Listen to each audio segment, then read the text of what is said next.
नमस्कार श्रोताओं, आपका कुमार परिवार में स्वागत है हमारे खास चैनल पर, जहां हम आपको लेकर चलते हैं डर और रोमांच की एक नई दुनिया में। क्या आपने अभी तक हमारे चैनल को सब्सक्राइब नहीं किया है? अगर नहीं तो ये रिश्ता अधूरा सा लगता है।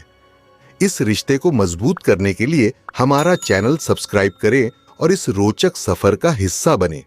यकीन मानिए, एक बार जुड़ गए तो ऐसी कहानियों का मजा मिलेगा जो आपके दिल और दिमाग को झकझोर कर रख देंगी।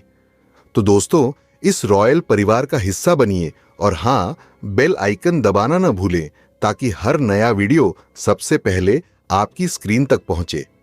यह एक कहानी का आरंभिक खाका है।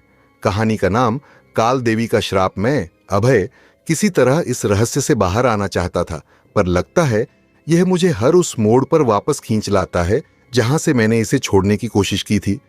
बंगाल के एक छोटे से गांव में, जहां मेरी एक पुरानी पुश्तैनी हवेली थी, वहां मैंने पहली बार काल देवी का नाम सुना। लोग इस नाम का उच्चारण भी डरते हुए करते थे, जैसे वो देवी आज भी कहीं उनके आसपास ही हो। इस कहानी की शुरुआत बंगाल के उस गांव से होती है। मैंने वहां कुछ अजीब चीजें देखी। ऐसा लगा जैसे हवेली की दीवारें भी अपने भीतर कोई रहस्य समेटे बैठी थीं। रात को जब हवेली की पुरानी सीढ़ियां चरमरा कर बोलती तो लगता जैसे वहां कोई है। मैं अकेला नहीं था, कोई या कुछ मुझे हर कोने में महसूस हो रहा था। लेकिन असली डर तब शुरू हुआ जब मेरे सामने पहली बार वो काल देवी प्रकट हुई। उसके चेहरे का आभास मात्र ही जैसे मृत्यु का अनुभव था। उसकी काली बेरहम आंखें मेरे भीतर एक ठंडी लहर छोड़ गईं। मेरे कदम जैसे जम गए थे और मैं उसकी आंखों में खुद को देख रहा था, जैसे वो मेरी आत्मा को पकड़ने आई हो।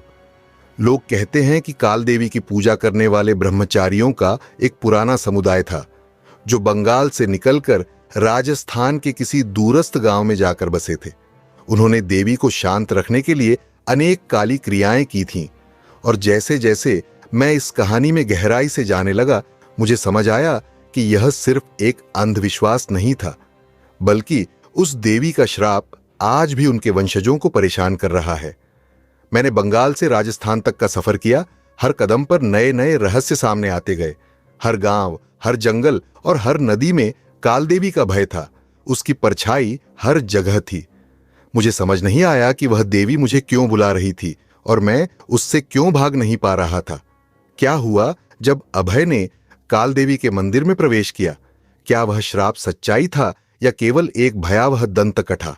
क्या अभय इस रहस्य को सुलझा पाएगा या उसका अंत भी इस कहानी में समा जाएगा? अभय का गांव में लौटना उसके लिए एक नई शुरुआत की तरह था, लेकिन गांव में पहुंचते ही उसे वहां की हवाओं में एक अजीब सा सन्नाटा महसूस हुआ।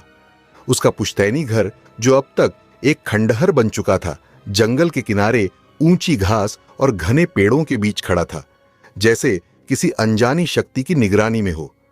यह वही हवेली थी जिसमें उसके दादा ने अपने अंतिम समय तक रहकर गांव के कई रहस्यों को अपने साथ दफन कर लिया था। गांव के लोग अभय से उसकी दादी की मृत्यु के बारे में कुछ कहते नहीं थे, पर उनकी खामोश निगाहें अभय के मन में एक अनचाहा डर भर देती। जब वह हवेली के भीतर दाखिल हुआ तो वहां की दीवारें तक जैसे उसकी ओर घूर रही थीं। उसकी नजर एक पुरानी तस्वीर पर पड़ी, जिसमें उसके दादा किसी अनुष्ठान के दौरान बैठे थे और उनके सामने काली पृष्ठभूमि में एक देवी की मूर्ति रखी थी। गांव के बुजुर्ग उसे काल देवी के नाम से परिचित कराते हैं। वे उसे बताते हैं कि यह देवी उसके पूर्वजों की संरक्षक थी, लेकिन किसी पुराने श्राप के कारण आज वह गांव वालों के लिए मृत्यु और भय का प्रतीक बन चुकी है। बुजुर्गों की आंखों में गहरी दहशत थी जब उन्होंने कहा कि हवेली में मत रुकना अभय, वह देवी जाग चुकी है। अभय हालांकि इसे किसी पुराने अंधविश्वास का हिस्सा मानता है, लेकिन उसके भीतर एक जिज्ञासा का बीज भी बो दिया गया था। उसने ठान लिया कि वह इस काल देवी के रहस्य को जानकर रहेगा। अभय ने रात का भोजन करने के बाद अपने कमरे में जाने का निश्चय किया। हवेली में चारों ओर गहरा सन्नाटा पसरा हुआ था। जब वह कमरे में गया तो दीवारों पर जल रहे लालटेन की मध्यम रोशनी एक अजीब सा माहौल बना रही थी।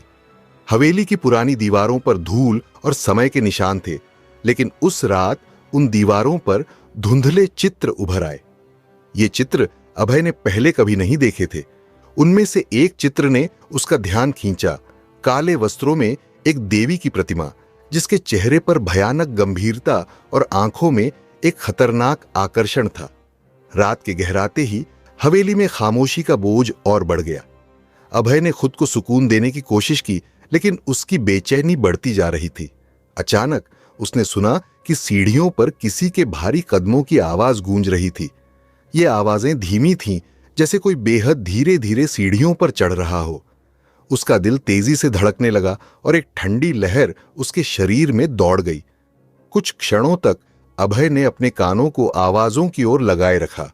उसके मन में सवाल उठे, क्या यह महज उसका भ्रम था या सचमुच कोई उसकी ओर बढ़ रहा था? उसने धीरे से दरवाजा खोला और सीढ़ियों की ओर देखा, लेकिन वहां कोई नहीं था। परंतु उसे एक अजीब सी ठंडक का एहसास हुआ, जैसे किसी अदृश्य शक्ति ने उसकी ओर झांका हो। वह फिर से अपने कमरे में लौट आया, लेकिन उसके मन में अब इस हवेली के बारे में अजीब ख्याल उठने लगे। दीवारों पर बने देवी के चित्र में उसे पहले एक आम देवी की छवि दिखाई दी थी, परंतु अब उसकी आंखें किसी जीवित व्यक्ति की तरह उसे घूर रही थीं, जैसे देवी उसे अपने पास बुला रही हो। अभय ने अपने आप को समझाया कि यह सब उसका वहम है और उसने ध्यान हटाने की कोशिश की, लेकिन उसे जल्दी ही एहसास हुआ कि हवेली में छुपा हुआ कुछ ऐसा था जो उसके आने का इंतजार कर रहा था। अगली सुबह अभय हवेली से बाहर निकला और गांव की गलियों में घूमने लगा। गांव के लोग उससे थोड़ी दूरी बनाकर चलते थे। उनके चेहरों पर जैसे एक अजीब सी डर और चिंता की परछाई थी। उसकी नजर गांव के सबसे बुजुर्ग व्यक्ति पर पड़ी, जो पीपल के पेड़ के नीचे बैठकर कुछ मंत्र बुदबुदा रहे थे। वह धीरे धीरे उनके पास गया और उन्हें नमस्ते की। बुजुर्ग ने अभय की ओर देखा और बिना किसी औपचारिकता के बोले, तू यहां क्या कर रहा है बेटा? तेरे दादा ने तुझे कभी नहीं बताया कि इस हवेली का सच क्या है? अभय ने सिर हिलाया। उन्होंने कभी नहीं बताया, बस इतना ही जानते थे कि यह हमारी पुश्तैनी संपत्ति है। पर मैं जानना चाहता हूं कि इस हवेली और गांव में इतना भय क्यों है? बुजुर्ग ने गहरी सांस ली और फिर धीरे धीरे बोले, तूने काल देवी का नाम तो सुना ही होगा। यह वही देवी है जो हमारे पूर्वजों की कुलदेवी थी, लेकिन एक भयंकर भूल ने इसे एक श्राप में बदल दिया।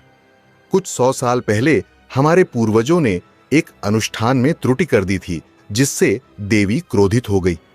देवी का क्रोध इतना भयानक था कि उसने इस गांव पर श्राप दे दिया। तब से गांव के कई लोग अपनी जान गंवा चुके हैं और कई रहस्यमय तरीके से गायब हो गए हैं। अभय के चेहरे पर एक प्रश्न चिन्ह सा उभर आया। पर आप लोग उस देवी की पूजा क्यों नहीं करते? उसे शांत क्यों नहीं करते? बुजुर्ग की आंखों में भय की लहर दौड़ गई। उन्होंने अभय के हाथ को पकड़कर धीमे स्वर में कहा, किसी ने उसे शांत करने की कोशिश नहीं की बेटा, क्योंकि जो लोग उसके पास गए वे लौटकर नहीं आए। यह देवी अब केवल अपने पवित्र मंदिर में रहती है, जो गांव से दूर घने जंगल के भीतर है। वह मंदिर अब कोई साधारण स्थान नहीं है, वह मृत्यु का दरवाजा है। अगर तूने अपनी जिंदगी से प्यार किया है तो वहां कभी मत जाना। अभय की जिज्ञासा और बढ़ गई, लेकिन वह बुजुर्ग की चेतावनी को भी गंभीरता से ले रहा था। फिर भी उसके मन में यह सवाल गूंजता रहा कि आखिर देवी के क्रोध का कारण क्या था और उसके पूर्वजों ने ऐसा क्या किया था कि गांव पर ऐसा घातक श्राप लगा। अभय के मन में जिज्ञासा अब तक गहरी हो चुकी थी। बुजुर्ग की चेतावनी, हवेली में बिताई रात और देवी के चित्र की आंखों में वह अजीब सी ललचाई हुई नजरें, सभी कुछ उसे बार बार उस प्राचीन मंदिर तक खींचने की कोशिश कर रहे थे। उसने ठान लिया कि वह उस मंदिर का दौरा करेगा, भले ही वह अपनी जान जोखिम में डाल रहा हो। एक काली रात थी जब अभय ने जंगल की ओर जाने का फैसला किया। चांद की रोशनी बहुत मंद थी और पूरी हवा में एक अजीब सी ठंडक फैल रही थी। उसने अपने कदमों को फुसफुसाते हुए बढ़ाया, जैसे जंगल के हर पेड़ और हर पत्ते के भीतर कोई जानी पहचानी निगाह उसे देख रही हो। चुप्पी में केवल उसके कदमों की आवाज गूंज रही थी और उन कदमों के साथ उसकी बेचैनी भी बढ़ रही थी। जंगल में कई किलोमीटर की दूरी तय करने के बाद आखिरकार वह उस मंदिर तक पहुंच गया।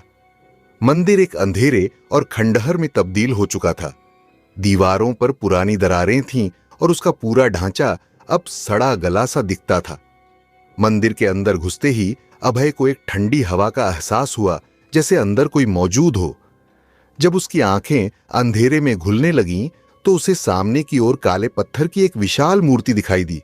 काल देवी की मूर्ति। देवी का रूप इतना डरावना था कि अभय की सांसें रुक सी गईं। देवी की आंखें गहरी, रहस्यमयी और जीवित जैसी लग रही थीं। नजरें अभय के ऊपर स्थिर हो गईं, जैसे वह उसे न देख रही हो बल्कि उसके भीतर समा रही हो। मूर्ति के चारों ओर बिखरी हुई पशुओं की हड्डियां थीं और वहां एक गंध भी थी जो अभय को न केवल शारीरिक रूप से बल्कि मानसिक रूप से भी विचलित कर रही थी। यह एक भयानक जगह थी जहां एक मृत्यु शक्ति का एहसास हर कोने में महसूस हो रहा था। उसे समझ में नहीं आ रहा था कि वह क्या देख रहा है, परंतु उसके भीतर एक अजीब सा डर समाने लगा, जैसे कोई शक्ति, कोई अस्तित्व उसके ऊपर हावी हो रहा हो। अचानक उसे महसूस हुआ कि यह केवल एक मूर्ति नहीं थी, जैसे उसकी आंखें अब अभय को देख रही थीं, जैसे उसकी आत्मा को खींचने के लिए कुछ अदृश्य शक्ति उसे बुला रही हो। अभय को एक भयंकर एहसास हुआ कि वह मंदिर में अकेला नहीं था, बल्कि देवी की उपस्थिति उसे चारों ओर से घेर रही थी। उसके कदम वहीं रुक गए और उसके शरीर में एक ठंडी शीतलता दौड़ गई। वह अपने दिल की धड़कन को सुन सकता था, जो अब काफी तेज हो गई थी। उसे यह महसूस हुआ कि मंदिर के भीतर कुछ और है, कुछ जो उसे किसी भी कीमत पर छोड़ने नहीं देगा। उस रात अभय ने जो महसूस किया वह शब्दों में व्यक्त नहीं किया जा सकता था, जैसे देवी ने उसे छुआ हो, उसकी आत्मा को पहचान लिया हो। अभय ने मंदिर से लौटने के बाद अपनी रातों को एक बुरे सपने में बदलते हुए पाया। हर रात जैसे ही वह सोता उसे एक खौफनाक दृश्य देखने को मिलता। सपने में काल देवी की विशाल काली मूर्ति उसकी ओर बढ़ती और उसकी आंखों से एक आग की लपटें फूटती। देवी के होंठों से एक धीमी गहरी आवाज सुनाई देती थी, तू मुझे नहीं बच सकता अभय, अब तेरा समय आ गया है। सपने में वह हमेशा उसी जंगल में फंसा हुआ महसूस करता जहां वह उस मंदिर तक पहुंचा था। हर बार देवी की शक्ति उसे और गहरे जंगल में खींचती जाती, जैसे वह एक अदृश्य बल से बंधा हुआ हो। अभय को लगता कि वह जंगल के भीतर खो जाता है और उस अंधेरे में देवी की निगाहों में उसे अपनी आत्मा का शिकार होते हुए महसूस करता। वह हर रात अपने बुरे सपनों से डरा हुआ जागता और उसके मन में एक ही सवाल घूमता, क्या वह देवी के क्रोध से बच सकता है? धीरे धीरे अभय को यह महसूस होने लगा कि वह इस रहस्य का हिस्सा बन चुका है और देवी उसे बार बार पुकार रही है। अब उसके दिन भी उस भयावह छाया से मुक्त नहीं थे। वह जानता था कि इस रहस्य से बचने का कोई रास्ता नहीं है और देवी के बुलावे से बचने के लिए वह कहीं दूर नहीं जा सकता था। फिर एक रात अभय की नींद गहरी हो गई। वह अपने सपनों से डरकर जागने की कोशिश करता, लेकिन वह सपने से बाहर निकलने में असफल रहा। सपने में देवी की मुस्कान उसकी ओर बढ़ती गई और वह हर बार उससे और करीब महसूस करता। लेकिन आज रात कुछ और था। यह सपने से कहीं बढ़कर था। अभय की आंखें बंद थीं, लेकिन जैसे ही उसकी नींद गहरी हुई वह अचानक उठकर बिस्तर से बाहर निकल पड़ा। आधी रात को अभय बिना किसी चेतना के अपने कमरे से बाहर निकल आया और सीधे जंगल की ओर बढ़ने लगा। उसकी पलकें भी बंद थीं, जैसे वह सपने में खो चुका हो। उसके कदम खुद ब खुद जंगल की दिशा में बढ़ रहे थे, जैसे कोई अदृश्य ताकत उसे खींच रही हो। वह जंगल के किनारे तक पहुंचा, जहां उसी खौफनाक मंदिर की गहरी छाया उसके सामने थी। उसका दिल जोर से धड़क रहा था, लेकिन वह रुक नहीं पाया। जैसे ही वह मंदिर के पास पहुंचा, उसने महसूस किया कि वह अब उस दुनिया का हिस्सा बन चुका है जिससे निकलना असंभव था। देवी की हंसी उसे चारों ओर से घेरने लगी और वह समझ गया कि अब उसके लिए कोई लौटने का रास्ता नहीं है। वह पूरी तरह से देवी के कब्जे में था और वह इस रहस्य से बचने के लिए बहुत देर कर चुका था। अभय के मन में रहस्यों और डर का जाल और भी गहरा हो चुका था।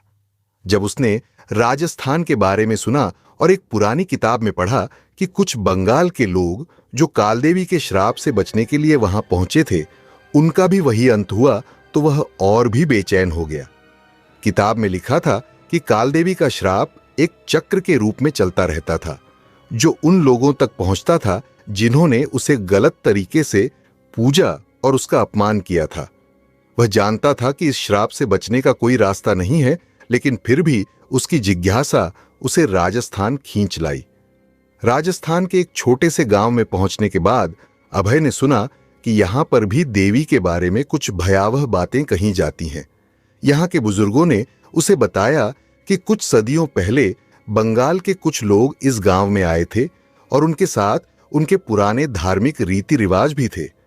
उन्होंने उसी समय के एक अन्य पुजारी से सुना था कि देवी का क्रोध उन पुजारियों के परिवार पर था जिनके पूर्वजों ने उसे नकारा और उसे अपमानित किया था। अभय ने कई पुराने मंदिरों और किताबों की खोज शुरू की और उसे एक और चौंकाने वाली जानकारी मिली। यह श्राप केवल काल देवी के भक्तों या भक्तों के वंशजों को ही नहीं, बल्कि उन्हीं के वंशजों को भी प्रभावित करता था जिन्होंने देवी की पूजा की थी। अब अभय को यह समझ में आ गया कि वह अपनी जड़ से, अपने पूर्वजों से जुड़ा हुआ है और देवी की नजर अब उस पर भी पड़ चुकी थी। राजस्थान में रहते हुए अभय ने एक बूढ़े विद्वान से इस श्राप के बारे में और जानकारी हासिल की। विद्वान ने बताया, काल देवी का क्रोध बहुत पुराना है। वह कभी भी अपनी संतुष्टि नहीं पाती और जो लोग उसके पूजा के पथ से भटकते हैं वे सभी उसके चंगुल में फंसते जाते हैं। और तुम अभय अब उसके पुराने पुजारियों के वंशज हो। देवी ने तुम्हें अब अपना शिकार बना लिया है क्योंकि तुम्हारे पूर्वजों ने उसकी पूजा का तरीका बदल दिया था। अभय के कानों में यह शब्द गूंज रहे थे। वह समझ चुका था कि अब वह केवल एक साधारण इंसान नहीं था, बल्कि एक पीढ़ी दर पीढ़ी की त्रासदी का हिस्सा बन चुका था। वह समझ गया था कि यह श्राप उस तक क्यों पहुंचा, उसके पूर्वजों की गलती के कारण। काल देवी उसे अपने पहले पुजारियों के वंशजों का शिकार बनाना चाहती थी और अब अभय का नाम इस खौफनाक श्रृंखला में जुड़ चुका था। अभय के सामने अब दो रास्ते थे, या तो वह इस श्राप को स्वीकार कर ले या फिर देवी के क्रोध से भागते हुए कुछ और तलाशने की कोशिश करे।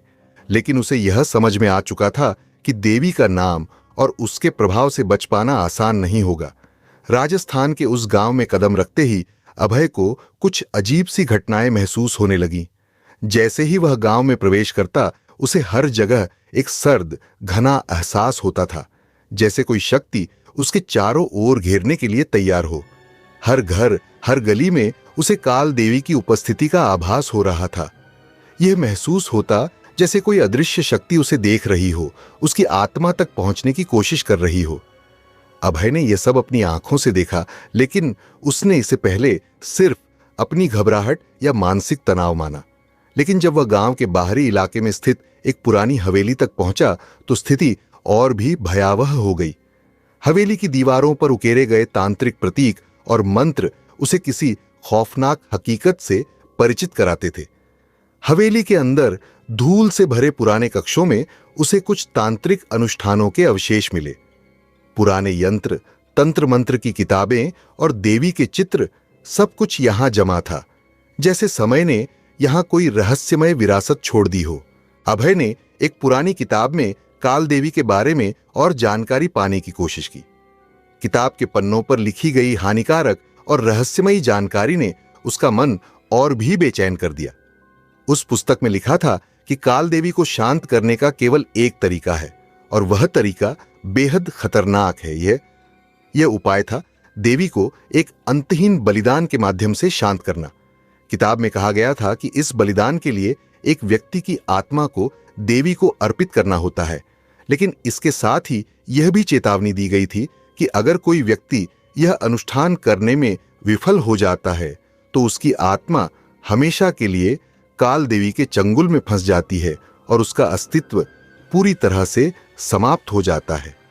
इस बलिदान में केवल एक जान नहीं जाती, बल्कि व्यक्ति की पूरी अस्तित्व की ऊर्जा और आत्मा देवी को समर्पित कर दी जाती है। अभय को यह जानकर गहरी शंका हुई कि यह तरीका शायद उसके लिए नहीं था, क्योंकि वह जानता था कि यदि वह इसे आजमाता है तो वह भी उसी श्राप का शिकार हो सकता है। लेकिन वह समझ चुका था कि काल देवी के चंगुल से बचने का कोई अन्य तरीका नहीं था। उसका दिल घबराया और वह यह सोचने लगा कि क्या वह अपनी जान को इस खतरनाक बलिदान के लिए दे सकता था ताकि उसकी आत्मा और उसके वंश को इस भयानक श्राप से मुक्त किया जा सके। अभय के भीतर एक घमासान मच चुका था। वह डर जो वह पहले महसूस करता था अब और भी बढ़ चुका था। देवी के रहस्य को जानने के बाद अब वह पूरी तरह से उसकी गिरफ्त में था। कहानी के अंतिम क्षणों में अभय का दिल और दिमाग दोनों ही डर और जिज्ञासा से भर चुके थे। वह जान चुका था कि काल देवी का श्राप केवल उसकी आत्मा को नहीं बल्कि उसके पूरे अस्तित्व को समाप्त करने के लिए तैयार था। उसे अब महसूस होने लगा कि इस भयानक रहस्य से मुक्ति का एक ही रास्ता था। वह स्वयं इस श्राप को समाप्त करने के लिए देवी के सामने खड़ा हो। अभय ने तय किया कि वह अपनी जान की बाजी लगाएगा और उस अंतिम अनुष्ठान को पूरा करेगा जो देवी को शांत करने का एकमात्र तरीका था। एक भयंकर रात जब आसमान में बादल घने थे और हवाएं सर्द थीं, अभय ने जंगल की ओर रुख किया। हवेली से कुछ दूर उस खौफनाक मंदिर तक पहुंचने के लिए उसे वही रास्ता तय करना था जहां उसकी जिंदगी और मृत्यु के बीच की रेखा एकदम धुंधली हो चुकी थी। जंगल के बीचों बीच पहुंचने पर अभय ने देखा कि वहां एक अजीब सी खामोशी थी। सिर्फ हवा की आवाज और उसकी खुद की धड़कन सुनाई दे रही थी। तभी उसकी नजर देवी के काले पत्थर की मूर्ति पर पड़ी जो अब और भी विशाल और भयंकर दिख रही थी। देवी की आंखें उसकी ओर घूर रही थीं, जैसे वह उसे पहचान रही हो और उसका इंतजार कर रही हो। उसके आसपास वही हड्डियां और रक्त के निशान बिखरे हुए थे और यह जगह एक खौफनाक ऊर्जा से भरी हुई थी। अभय ने अपनी आंखें बंद की और अपनी अंतिम प्रार्थना शुरू की। उसने देवी से कहा, मैं जानता हूं कि हम सब के पूर्वजों ने आपको क्रोधित किया था और अब मैं उनके वंशज आपके सामने खड़ा हूं। मुझे इस श्राप से मुक्ति दे दीजिए ताकि हम सभी शांतिपूर्वक जी सकें। लेकिन जैसे ही वह अनुष्ठान के मंत्र बोलता है, अचानक एक भयंकर हलचल हुई। देवी की मूर्ति से एक तेज रोशनी निकली और हवा में एक गूंजने वाली आवाज सुनाई दी। क्या तुम सचमुच मुझे शांत करना चाहते हो अभय? यह आवाज एक गहरी और गूंजती हुई थी, जैसे जंगल और समय दोनों ही उसे घेर रहे हों। अभय का दिल जोर जोर से धड़कने लगा, लेकिन उसने अपनी आंखें नहीं खोलीं। तभी देवी की रूपरेखा बदलने लगी। वह एक अजीब सी शक्ति के रूप में उसकी आंखों के सामने प्रकट हुई, एक खौफनाक आकार में जिसमें न केवल उसकी आंखें बल्कि पूरा शरीर उसे खींचता हुआ महसूस हो रहा था। देवी का चेहरा उतना डरावना था जितना अभय ने सोचा भी नहीं था। उसकी आंखें काले खोखले गड्ढे बन चुकी थीं और उसका शरीर जैसे आग से जल रहा था। अभय के भीतर एक अजीब सी शांति थी, जैसे वह अब देवी के सामने खड़ा होने के लिए तैयार था, या शायद उसकी आत्मा पूरी तरह से समर्पित हो चुकी थी। वह एक कदम और आगे बढ़ा और आखिरी मंत्र बोला, यदि मेरी जान भी इस अनुष्ठान का हिस्सा है तो मैं इसे सहन करूंगा। मैं अपनी आत्मा देवी को अर्पित करता हूं ताकि इस श्राप का अंत हो सके। देवी ने एक आखिरी बार उसकी ओर देखा और उसके बाद अचानक सब कुछ शांत हो गया। देवी का रूप धीरे धीरे गायब होने लगा, जैसे उसने अपनी शक्ति को वापस ले लिया हो। हवा की आवाज भी बंद हो गई और जंगल में घना सन्नाटा छा गया। अभय वहीं खड़ा रहा। उसकी आंखों से आंसू बहने लगे, लेकिन वह निश्चल और शांत था। वह जानता था कि वह अब इस रहस्य का हिस्सा नहीं रहा, न उसके पूर्वजों की गलतियों का, न देवी के क्रोध का। वह मुक्त हो चुका था। लेकिन जैसे ही वह पीछे मुड़ा और घर लौटने के लिए कदम बढ़ाने लगा, उसके मन में एक घबराहट उठी। क्या देवी का क्रोध सच में समाप्त हो गया था, या फिर यह केवल एक और झूठा शांति का भ्रम था जिसे वह अपनी जान देकर हासिल करने की कोशिश कर चुका था? आज की कहानी को हम यहीं पर कंप्लीट करते हैं। प्रिय दर्शकों, हमें पूरी उम्मीद है कि इस कहानी ने आपके दिल और दिमाग को रोमांच और हैरत से भर दिया होगा। आपकी प्रतिक्रिया हमारे लिए अनमोल है, इसलिए अपने विचारों को कमेंट्स में साझा करें। हम ये जानने के लिए उत्सुक हैं कि इस कहानी ने आपको किस तरह का एहसास कराया। यदि आप हमारे चैनल पर नए हैं तो कृपया इसे सब्सक्राइब करना न भूलें और बेल आइकन दबाकर इस सफर का हिस्सा बनें। इससे आप हमारी हर नई और अनोखी कहानी का मजा सबसे पहले ले सकेंगे। अपने और अपनों का ख्याल रखें। जल्द ही एक और दिलचस्प और रोमांचक कहानी के साथ फिर मुलाकात होगी। तब तक के लिए हमसे जुड़े रहें और इस सफर का आनंद लेते रहें।